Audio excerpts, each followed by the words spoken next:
Assalamualaikum warahmatullahi wabarakatuh. Alhamdulillahirrabbilalamin. Wabihi nasta'inu ala umuri dunya wadin. Wassalatu wassalamu ala asrofil anbiya'i wal mursalin. Wa ala alihi wa sahbihi ajma'in amma ba'du. Puji serta syukur marilah kita panjatkan kehadirat Allah Subhanahu wa Ta'ala, yang mana telah memberikan kita banyak sekali nikmat. Nikmat yang paling besar yang harus kita syukuri adalah nikmat Islam dan iman kita. Tak lupa sholawat serta salam marilah kita curah limpahkan kepada baginda kita, yakni Habibana wa Nabiyana wa Maulana Muhammad Sallallahu Alaihi Wasallam. Tak lupa kepada saudara-saudaranya, kepada sahabat-sahabatnya, kepada tabi'in-tabi'innya, semoga kepada kita di yaumil akhir nanti mendapatkan syafaatnya. Amin ya Allah ya Rabbal Alamin.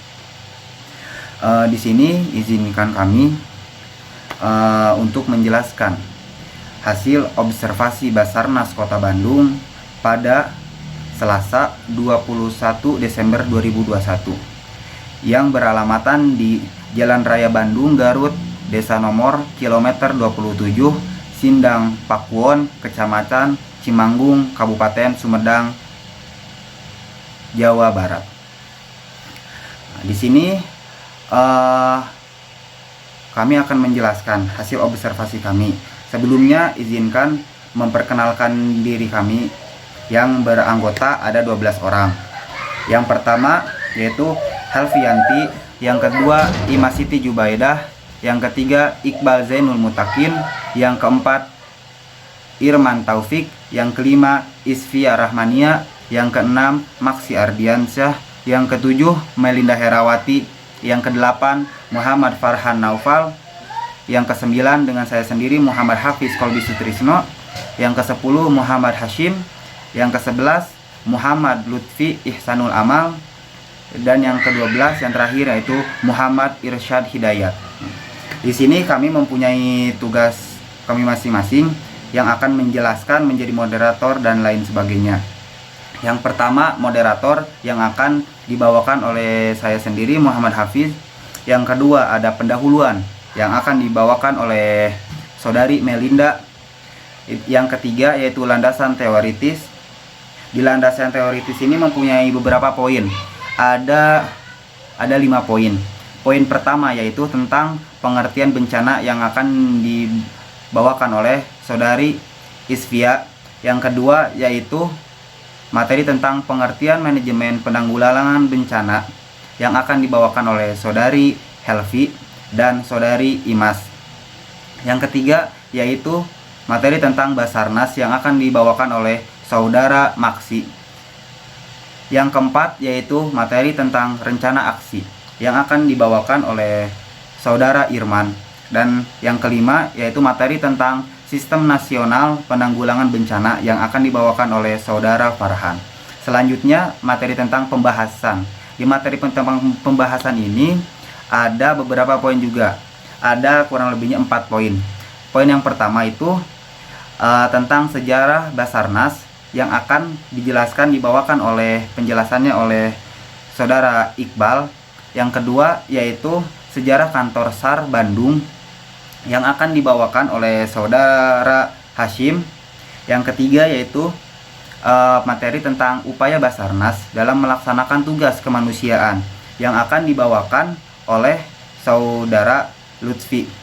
Dan yang keempat, materi yang keempat yaitu dalam pembahasan adalah kendala dan hambatan Basarnas dalam melaksanakan tugas kemanusiaan yang akan dibawakan oleh saudara Irsyad.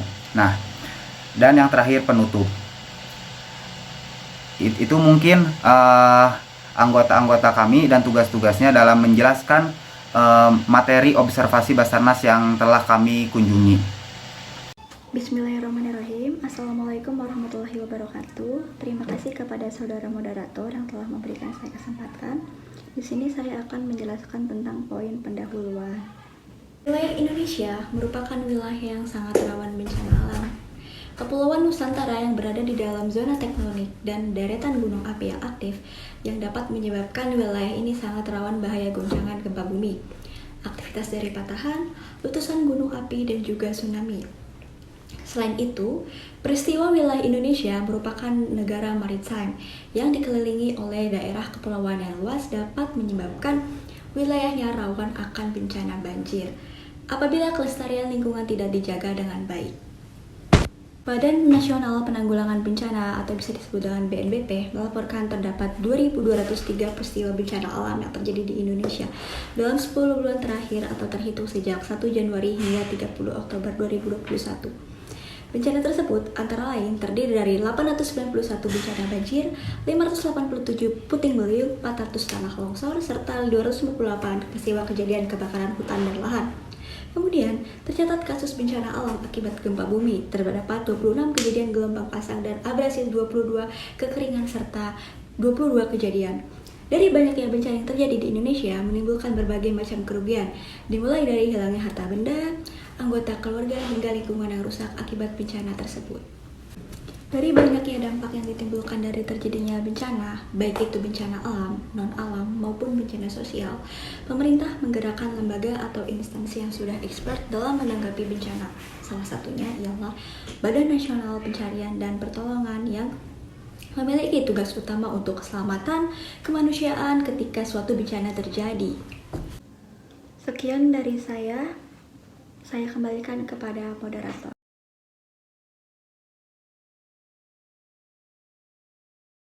Bismillahirrahmanirrahim. Baik, di sini saya akan menjelaskan mengenai manajemen penanggulangan bencana. Berdasarkan Undang-Undang Nomor 24 Tahun 2007, manajemen bencana merupakan proses dinamis yang berkelanjutan dan terpadu untuk meningkatkan kualitas langkah-langkah yang berhubungan dengan observasi dan analisis bencana serta pencegahan, mitigasi, kesiapsiagaan, peringatan dini, penanganan darurat, rehabilitasi, dan rekonstruksi bencana. Menurut Hambali, manajemen bencana bertujuan untuk yang pertama mencegah dan membatasi jumlah korban manusia serta kerusakan harta benda dan lingkungan hidup. Yang kedua, menghilangkan kesengsaraan dan kesulitan dalam kehidupan dan penghidupan korban. Yang ketiga, mengembalikan korban bencana dari daerah penampungan pengungsian ke daerah asal bila memungkinkan atau merelokasi ke daerah baru yang layak huni dan aman. Yang keempat, mengembalikan fungsi fasilitas umum utama termasuk kehidupan ekonomi dan sosial daerah yang terkena bencana. Yang kelima, mengurangi kerusakan dan kerugian lebih lanjut. Yang terakhir, meletakkan dasar-dasar yang diperlukan guna pelaksanaan kegiatan rehabilitasi dan rekonstruksi konteks pembangunan. Terima kasih. Bismillahirrahmanirrahim. Di sini saya akan melanjutkan terkait dengan manajemen penanggulangan bencana, di mana menurut Hambali pada tahun 2017 bahwa tahapan-tahapan dalam manajemen penanggulangan bencana diantaranya sebagai berikut. Yang pertama yaitu riset, di mana riset ini merupakan mempelajari fenomena alam yang akan terjadi secara umum ataupun khusus di suatu daerah. Dari mulai kontur tanah hingga letak geografis suatu daerah menjadi pengaruh utama dalam penanganan ke depan. Yang kedua yaitu analisis dan kajian resiko, di mana ada beberapa variabel yang bisa menyebabkan bencana ataupun keadaan darurat di suatu daerah. Selanjutnya yaitu sosialisasi kesiapan masyarakat, di mana pengetahuan atas fenomena alam hingga tindakan antisipatif setiap anggota masyarakat menjadi hal yang mutlak terjadi dilakukan oleh pemerintah maupun kaum akademisi yang telah mempelajari maupun yang telah melakukan kajian-kajian atas fenomena alam di daerahnya. Selanjutnya yaitu warning atau peringatan bencana, di mana peringatan bencana ini sangat penting dilakukan kepada masyarakat, mengingat bahwa bencana alam yang ada di Indonesia ini tidak bisa diprediksi, sehingga perlu diberikan warning atau kesiapsiagaan bencana kepada setiap masyarakat agar mereka mengetahui di mana letak suatu bencana itu akan terjadi dan mereka pun akan bisa menyelamatkan nyawa mereka. Selanjutnya ada tindakan penyelamatan, di mana tindakan penyelamatan ini tentu dilakukan oleh orang-orang yang ahli di bidangnya, karena ketika tindakan penyelamatan ini tidak dilakukan dengan tenaga ahli, maka yang Salah. Selanjutnya yaitu tindakan penyelamatan, di mana tindakan penyelamatan ini merupakan sangat penting dilakukan oleh ahli-ahli di bidangnya. Mengingat bahwa ketika bukan tenaga ahli yang melakukan penyelamatan, tentu yang terjadi adalah munculnya korban-korban baru yang berjatuhan. Selanjutnya yaitu komunikasi, di mana komunikasi ini sangat penting mengingat bahwa bencana-bencana yang terjadi di Indonesia ini sangat tidak bisa diprediksi. Tentu hal yang patut kita lakukan adalah bagaimana caranya.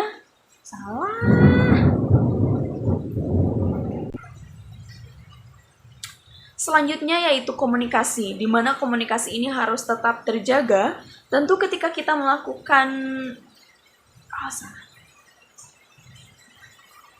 Selanjutnya yaitu komunikasi, di mana komunikasi ini tentu harus tetap kita jaga. Contohnya seperti ketika terjadi bencana ataupun kejadian-kejadian yang memerlukan bantuan Basarnas, tentu kita harus melaporkan pada 115 ataupun pada nomor-nomor lainnya yang memang relate dengan bencana yang kita alami.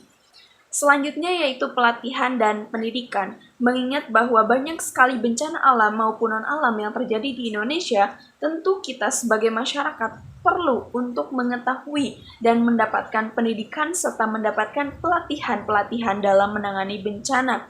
Baik itu bencana alam, bencana non-alam maupun bencana sosial. Sehingga ketika bencana itu terjadi, kita sudah siap dalam menangani bencana tersebut. Dan yang terakhir yaitu simulasi. Ketika kita berbicara mengenai bencana, tentu teori tidaklah cukup. Kita harus melakukannya dengan melakukan simulasi-simulasi ataupun pelatihan yang memadai, yang bisa memberikan gambaran secara utuh bagaimana cara menyelamatkan diri ketika ada bencana, bagaimana cara kita mengantisipasi menyelamatkan diri kita pribadi maupun dengan keluarga ketika bencana itu terjadi, karena hal ini sangat penting. Mengingat bahwa kondisi geografis di Indonesia yang memang penuh dengan lautan dan daratan serta curah hujan yang saat ini sangat tinggi sekali, tentu simulasi-simulasi harus sedini mungkin dilakukan, baik itu kepada anak-anak, remaja, dewasa maupun lansia. Mungkin cukup sekian materi yang dapat saya sampaikan. Terima kasih. Baik, untuk selanjutnya di sini saya Maksi Ardiansyah akan menjelaskan mengenai Basarnas atau Badan Search and Rescue. Menurut Undang-Undang Nomor 29 Tahun 2014 tentang Pencarian dan Pertolongan atau SAR adalah segala usaha dan kegiatan mencari, menolong, menyelamatkan, dan mengevakuasi manusia yang dilakukan terhadap kecelakaan kapal dan pesawat, kecelakaan dengan penanganan khusus, bencana pada tahap tanggap darurat, dan kondisi membahayakan manusia. Badan SAR Nasional atau Basarnas adalah lembaga pemerintahan non-Kementerian Indonesia yang bertugas melaksanakan tugas pemerintahan di bidang pencarian dan pertolongan atau Search and Rescue. Basarnas mempunyai tugas pokok melaksanakan pembinaan, pengkoordinasian, dan pengendalian potensi SAR dalam kegiatan SAR terhadap orang dan material yang hilang atau dikhawatirkan hilang, atau menghadapi bahaya dalam pelayaran dan penerbangan, serta memberikan bantuan dalam bencana dan musibah lainnya sesuai dengan peraturan SAR nasional dan internasional. Hal ini sangat membutuhkan tenaga dan bantuan dari anggota tim Basarnas yang efektif untuk memberikan bantuan pertolongan dan pencarian terhadap korban bencana. Setiap anggota Basarnas diharapkan mampu untuk menangani setiap bencana yang datang secara tiba-tiba. Untuk itu, dibutuhkan anggota Basarnas yang cepat dan tanggap, dan memiliki pengetahuan yang baik dan keterampilan sesuai dengan pekerjaannya di lapangan yang penuh resiko. Sekian, terima kasih. Bismillahirrahmanirrahim. Untuk rencana aksi di sini, rencana aksi nasional untuk penanggulangan bencana merupakan turunan dari kebijakan dan strategi nasional berdasarkan isu strategis dan sasaran yang telah ditetapkan. Rencana aksi nasional tidak hanya berupa kumpulan aksi untuk penanggulangan bencana, namun juga memaparkan keterlibatan kementerian, lembaga, dan pelaksanaan aksi, penganggaran, serta kerangka master plan pengelolaan risiko bencana. Keterlibatan para pihak dalam pelaksanaan rencana aksi di tingkat pusat dibagi menjadi dua komponen, yaitu pemerintah pusat dan pemangku kepentingan. Komponen unsur pemerintah pusat merupakan kementerian, dan lembaga di tingkat pusat yang terlibat dalam penanggulangan bencana, baik sebagai institusi utama yang terlibat langsung sebagai penanggung jawab kegiatan maupun institusi pendukung sebagai supporting system dalam implementasi aksi. Sementara komponen unsur pemangku kepentingan merupakan seluruh unsur pemerintah pusat, lembaga dan forum terkait penanggulangan bencana di tingkat pusat. Forum perguruan tinggi, forum media, lembaga riset, lembaga usaha, lembaga internasional maupun lembaga asing non-pemerintah di tingkat pusat yang bergerak di bidang penanggulangan bencana. Di sini unsur pemerintah pusat yang terlibat dalam rencana aksi adalah BNPB sebagai pelaksana mandat penyelenggaraan penanggulangan bencana di tingkat pusat sesuai dengan Undang-Undang Nomor 24 Tahun 2007 tentang penanggulangan bencana. BNPB memiliki tugas dan fungsi untuk melakukan perumusan dan penetapan kebijakan penanggulangan bencana dan penanganan pengungsi dengan bertindak cepat dan tepat serta efektif dan efisien. Selain itu, BNPB juga melakukan pengkoordinasian pelaksanaan kegiatan penanggulangan bencana secara terencana, terpadu dan menyeluruh. Kementerian Koordinator Bidang Pembangunan Manusia dan Kebudayaan mengkoordinasikan program dan kegiatan penanggulangan bencana lintas kementerian dan lembaga. Kementerian Koordinator Maritim dan Investasi merencanakan kebijakan dan strategi pengelolaan wilayah pesisir dan investasi aman bencana. Kementerian Koordinator Perekonomian merencanakan kebijakan dan strategi pengurangan dampak bencana terhadap perekonomian nasional. Kementerian Perencanaan Pembangunan Nasional dan Bappenas melakukan perencanaan, koordinasi, pengendalian, pelaksanaan, pemantauan, dan evaluasi program dan kegiatan pembangunan terkait penanggulangan bencana di tahap pra-bencana, tidak terjadi bencana, kondisi siaga dan darurat bencana, serta pemulihan pasca bencana berdasarkan prinsip pengurangan risiko bencana serta membangun kembali lebih baik dan berkelanjutan. Kementerian Dalam Negeri mengkoordinasikan dan melakukan pembinaan pelaksanaan program dan kegiatan penanggulangan bencana dalam proses perencanaan dan penganggaran, pelaksanaan dan pengendalian di pemerintah daerah. Kementerian Luar Negeri mendukung program dan kegiatan penanggulangan bencana yang berkaitan dengan kemitraan internasional. Kementerian Pertahanan mendukung pengamanan daerah-daerah yang terkena bencana baik pada masa tanggap darurat maupun pasca bencana. Kementerian Hukum dan HAM mendorong peningkatan dan penyelarasan perangkat hukum terkait kebencanaan. Kementerian Keuangan penyiapan anggaran biaya kegiatan penyelenggaraan penanggulangan bencana pada masa pra-bencana, tanggap darurat, dan pasca bencana. Kementerian Energi dan Sumber Daya Mineral merencanakan dan mengendalikan upaya mitigasi bencana di bidang geologi dan bencana akibat ulah manusia yang terkait dengan bencana geologi. Kementerian Pekerjaan Umum dan Perumahan Rakyat merencanakan sarana prasarana aman bencana, menerapkan mitigasi struktural di lokasi yang rawan terhadap risiko bencana, menyiapkan lokasi dan jalur evakuasi dan kebutuhan pemulihan prasarana publik sekaligus mengkoordinasikan pengadaan perumahan dan pemukiman untuk warga yang menjadi korban bencana. Assalamualaikum warahmatullahi wabarakatuh. Bismillahirrahmanirrahim. Poin selanjutnya mengenai Sistem Nasional Penanggulangan Bencana, yaitu sistem pengaturan yang menyeluruh tentang kelembagaan, kemudian penyelenggaraan, tata kerja, dan mekanisme, serta pendanaan dan penanggulangan bencana dalam penanggulangan bencana yang ditetapkan dalam pedoman atau peraturan dan perundangan.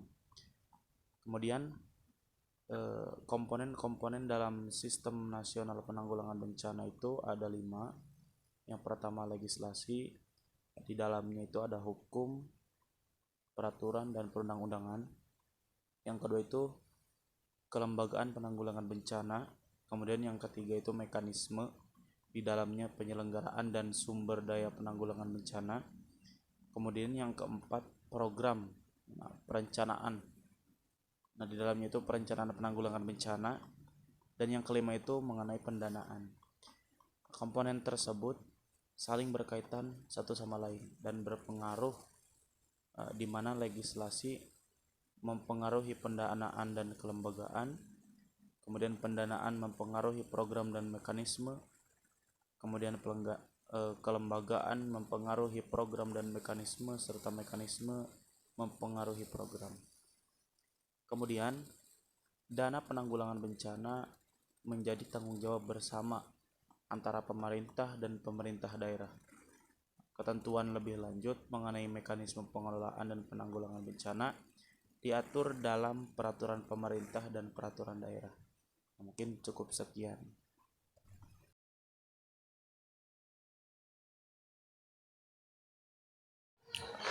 Baik, Bismillah.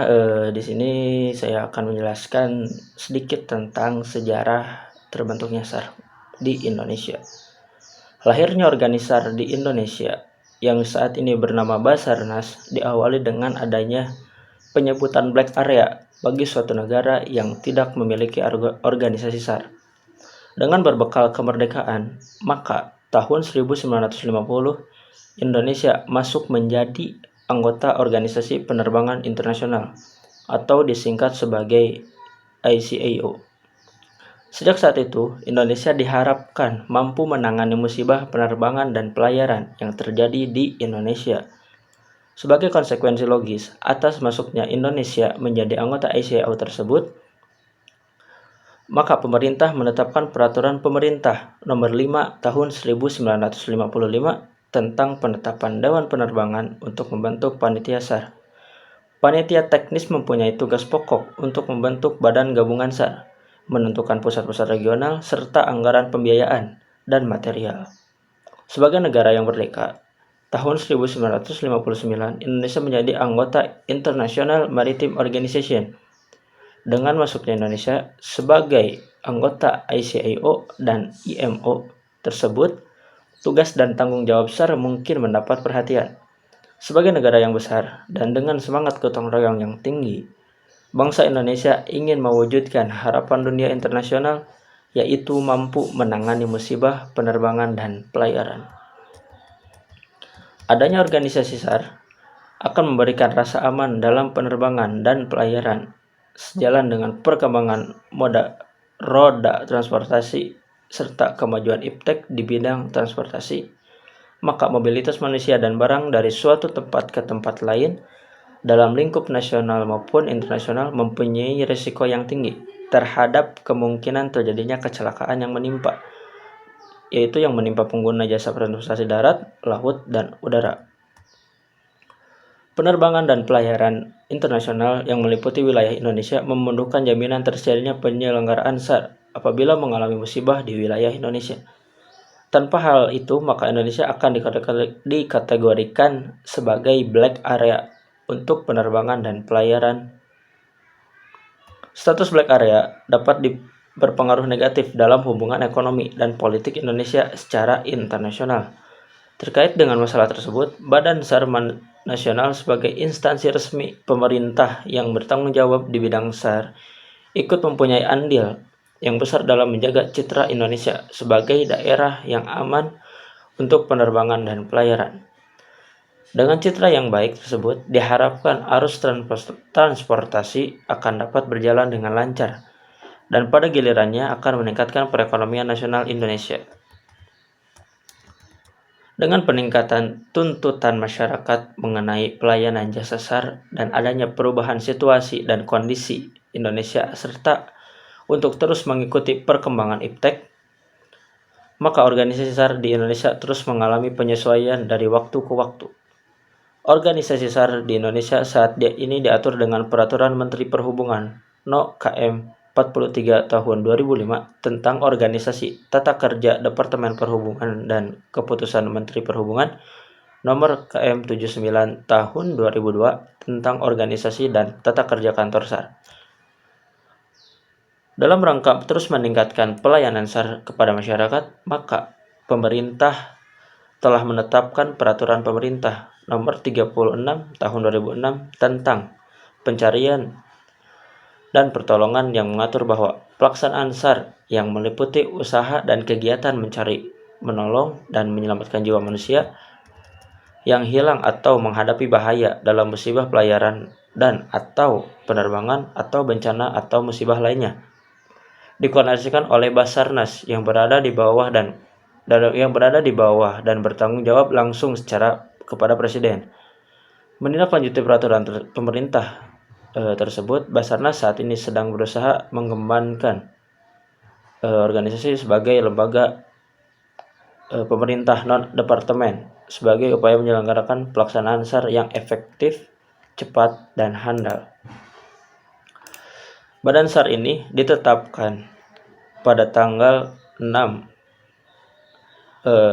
September 2016 yang ditandatangani oleh Presiden Joko Widodo, yang asal mulanya adalah SAR menjadi Badan SAR Nasional, yakni lembaga pemerintah non-kementerian. Terima kasih. Selanjutnya saya kembalikan kepada teman-teman yang lainnya. Baik, terima kasih atas waktunya. Pada kesempatan kali ini, saya akan sedikit menjelaskan tentang sejarah Kantor Pencarian dan Pertolongan Bandung. Kantor SAR Bandung resmi menjadi UPT atau Unit Pelaksana Teknis pada tanggal 1 November 2011, pada awalnya sebagai pos SAR yang berada di bawah dan bertanggung jawab kepada Kepala Badan SAR Nasional dengan wilayah kerja seluruh kabupaten atau kota Provinsi Jawa Barat kecuali Kabupaten Bekasi, Kota Bekasi, Kota Depok, Kabupaten Bogor, Kota Bogor, dan Kabupaten Sukabumi yang merupakan wilayah kerja dari Kantor SAR Jakarta. Sebelumnya, Kantor SAR Bandung merupakan pos SAR yang berada di bawah kendali Kantor SAR Jakarta. Saat ini, Kantor SAR Bandung memiliki 2 pos SAR yang berada di Cirebon dan Tasikmalaya, 1 unit siaga SAR di Pangandaran, dan 1 RB 206 Bandung yang bersandar di Pelabuhan Cirebon. Kantor SAR Bandung dipimpin oleh seorang kepala kantor. Sejak awal berdirinya Kantor SAR Bandung telah mengalami pergantian kepala kantor sebanyak 5 kali sampai dengan sekarang. Saat ini Kantor SAR Bandung dipimpin oleh Deden Ridwansyah SOS. Nah, adapun visi daripada visi misi Basarnas yang pertama yaitu visi mewujudkan Badan SAR Nasional yang andal, terdepan, dan unggul dalam pelayanan jasa SAR di wilayah NKRI.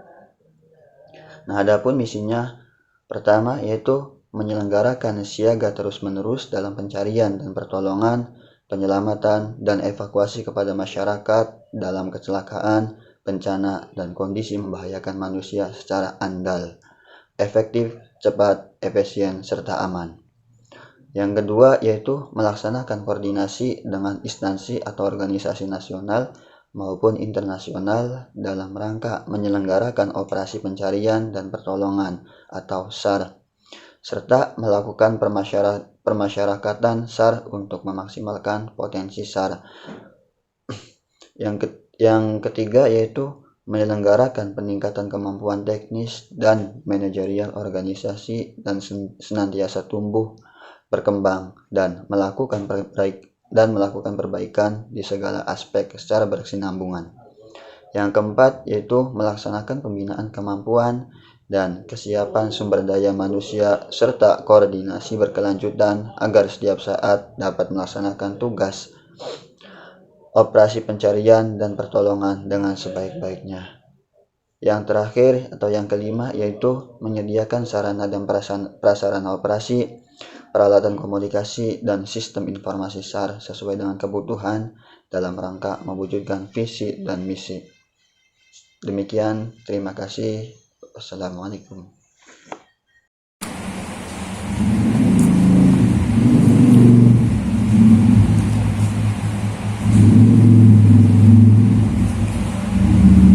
Upaya-upaya Basarnas dalam melaksanakan tugas kemanusiaan. Basarnas hadir karena adanya musibah, baik disebabkan faktor alam maupun faktor kecerobohan manusia. Regu penyelamatan biasa disebut tim SAR. Tim SAR ini merupakan regu penolong yang memiliki keterampilan melakukan pencarian dan penyelamatan untuk bergerak mencari korban. SAR ini adalah bagian dari penanganan gitu, bencana atau kecelakaan tahap darurat dan tanggap darurat, sehingga reaksinya harus cepat, tepat, dan efisien. Untuk menunjang aksi-aksinya, tim SAR ini dilengkapi peralatan-peralatan tergantung jenis medannya. Operasi penyelamatan dan pencarian harus dilakukan seorang yang ahli dan memahami sistem SAR. Sistem SAR ini bekerja melalui beberapa tahapan. Yang pertama ada melewati tahapan kekhawatiran atau kesiapsiagaan, yaitu tahap seleksi informasi yang diterima dari bencana atau dari kecelakaan tersebut untuk segera dianalisa dan ditetapkan darurat. Setelah diketahui dan dinyatakan keadaan sasaran, ada terus dilakukan tahapan perencanaan.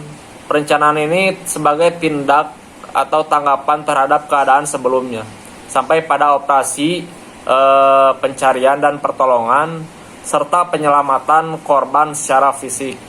Pada tahap ini, fasilitas dari SAR harus diterjunkan ke lokasi kejadian. Dilakukan pencarian dan pendeteksian tanda-tanda yang ditemukan dan diperkirakan ditinggal oleh survivor untuk mengikuti jejak atau tanda-tanda yang ditinggalkan. Setelah itu dilakukan penyelamatan dan evakuasi dan memberi perawatan darurat yang membutuhkan, dan membawa korban yang cedera atau tewas agar korban bisa ditolong, agar korban bisa dipindahkan ke tempat yang harus diselamatkan. Kemudian dilakukan briefing berangkatan fasilitas SAR dan begitu seterusnya sampai tahap akhir misi. Adapun unsur-unsur yang terlibat dalam operasi SAR, yang pertama ada tahap menyadari, yaitu tahap mengetahui keadaan yang berpotensi menimbulkan musibah atau bencana. Yang kedua ada tahap tindak awal, yaitu tindakan pendahuluan dan mengumpulkan informasi yang lengkap tentang musibah atau bencana. Yang ketiga ada tahap perencanaan, yaitu tahap penyusunan rencana operasi SAR yang efektif dan efisien. Yang keempat ada operasi, yaitu tahap fasilitas SAR harus bergerak maju ke lokasi musibah atau bencana dalam melaksanakan pencarian dan pertolongan. Yang kelima atau yang terakhir ini ada tahap pengakhiran, yaitu tahap di mana seluruh unsur tim SAR ini dikembalikan ke instansi dan organisasi masing-masing. Baik, di sini saya akan menjelaskan materi yang selanjutnya, yaitu kendala dan hambatan Basarnas dalam upaya melaksanakan tugas kemanusiaan. Menjadi seorang relawan tentunya tidak selalu membawa pada pengalaman yang penuh dengan kebermaknaan. Ketika terjun langsung di lapangan di berbagai titik lokasi bencana, tentu kendala dan hambatan merupakan sebuah hal yang tidak dapat dihilangkan. Dan yang terpenting adalah bagaimana caranya agar kemudian Basarnas dapat meminimalisir dampak dari adanya kendala dan hambatan tersebut, agar kemudian proses evakuasi korban dan penanggulangan bencana dapat tetap berjalan dengan lancar. Berdasarkan hasil observasi kami, ditemukan beberapa hal yang menjadi hambatan dan kendala Basarnas dalam upaya melaksanakan tugas kemanusiaan. Yang pertama yaitu sarana dan prasarana. Sarana dan prasarana yang sudah tidak mumpuni, dalam artian kendaraan, alat taktis dan sebagainya yang sudah tidak sesuai dengan medan dan berbagai hal lainnya, tentu dapat menjadi hambatan dalam Basarnas ketika menjalankan tugas kemanusiaan. Yang kedua yaitu dalam hal keahlian. Tentunya keahlian di sini seluruh SDM tentu harus memiliki kapasitas, kemampuan mereka dalam hal penanggulangan bencana perlu lebih ditingkatkan lagi agar kemudian efektivitas dari penanggulangan bencana itu dapat tercapai. Dan yang ketiga yaitu dalam hal koordinasi. Dalam penanggulangan bencana tentunya diperlukan sinergitas antar berbagai instansi terkait di dalamnya, dan perlu juga untuk kita memahami jalur koordinasi yang tepat agar kemudian proses penanganan bencana dan evakuasi korban dapat berjalan dengan lancar. Saya kira itu saja yang dapat saya paparkan berkaitan dengan kendala dan hambatan yang dirasakan oleh Basarnas dalam upaya melaksanakan tugas kemanusiaan. Sekian dari saya. Wassalamualaikum warahmatullahi wabarakatuh. Alhamdulillah, pemaparan materi dari teman kita semua telah disampaikan. Semoga ada manfaatnya yang bisa kita ambil. Selanjutnya itu penutup. Dalam penutup ini ada kesimpulan dari semua materi yang telah disampaikan.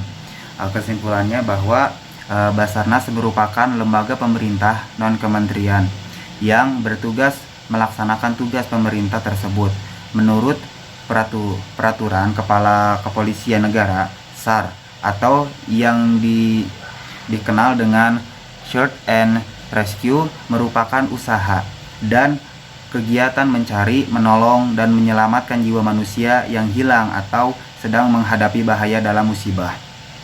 Definisi ini menunjukkan posisi dan tugas SAR yang mencakupi kondisi darurat dan menuntut kesiapsiagaan yang tinggi. Sedangkan menurut konteks bahasa Indonesia, SAR itu bisa diartikan sebagai pencarian dan penyelamatan, menunjuk pada cara atau perbuatan dalam menyelamatkan yang menunjuk pada korban kecelakaan tersebut. Lalu beberapa faktor penghambat, pasti ada faktor penghambat, yaitu di dalam sasaran seperti yang sudah dijelaskan, yaitu SDM yang tidak berpotensi, kurang melengkapi prasarana yang ada, serta keterlambatan respon time atau waktu dikarenakan jarak tempuh menuju titik lokasi bencana yang cukup jauh. Maka dari itu sebaiknya Basarnas memperbaiki dan meminimalisir waktu yang telah ditentukan agar tidak selalu terjadi keterlambatan respon time, serta lebih sering melakukan kegiatan kemasyarakatan agar SDM dapat berpotensi dalam pengarahan kegiatan masyarakat dan musyawarah untuk mudah memahami apa itu life safety yang diarahkan oleh tim SAR daerah terkait di dalamnya. Masyarakat sudah seharusnya mulai membudayakan sikap tanggap bencana melalui edukasi. Maka dari itu harus dimulai sikap keseriusan dalam mengedukasi masyarakat, terutama terhadap kalangan remaja yang dapat menjadi roda penggerak di lingkungan masyarakat. Mungkin itu kesimpulan dari observasi kami kepada Basarnas Kota Bandung. Kurang lebihnya mohon maaf.